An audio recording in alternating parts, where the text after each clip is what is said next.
few quick nuggets about some of Iran's most shocking illicit activities that your book reveals for the first time.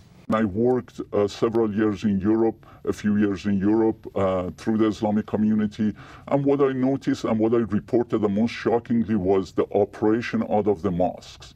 Mosques are supposed to be a place for prayer, a place for submission to God. But it's used as recruitment centers, backdoor meetings, transfers of arms and cash, and putting together terrorist activities, and I was involved in some other meetings. You made a key point that Iran used mosques and Islamic cultural centers. Could you get a little more specific about that? How Iran used mosques and Islamic cultural centers in Europe and in the US to literally plot terrorism? I can tell you from experience. I was part of the operation. I was involved in the Islamic community, and I can tell you clearly,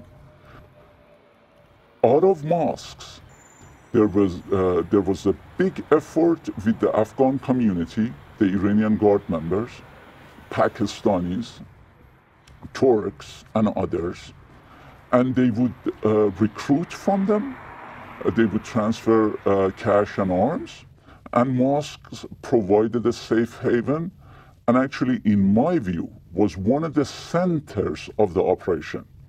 So if an intelligence agency such as CIA infiltrates a mosque and understands that a specific guard member who runs it, then actually they could be very successful in drawing a chart of all the terrorist activities in that specific region. That's how centered the mosque operation was. And that was not only, that's in Europe. You were involved in some of these operations in Europe. Yes. How about the US? It is absolutely the same.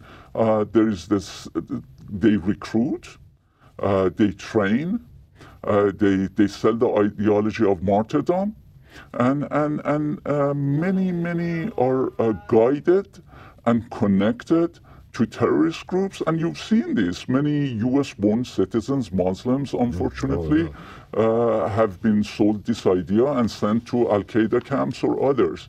But the Iranians are very active in this country through the mosques and Islamic cultures to make those connections and run those operations. Thank you so much. It was an honor. It was a real pleasure. Thank you so much for having me, and God bless. And free Iran. Free Iran.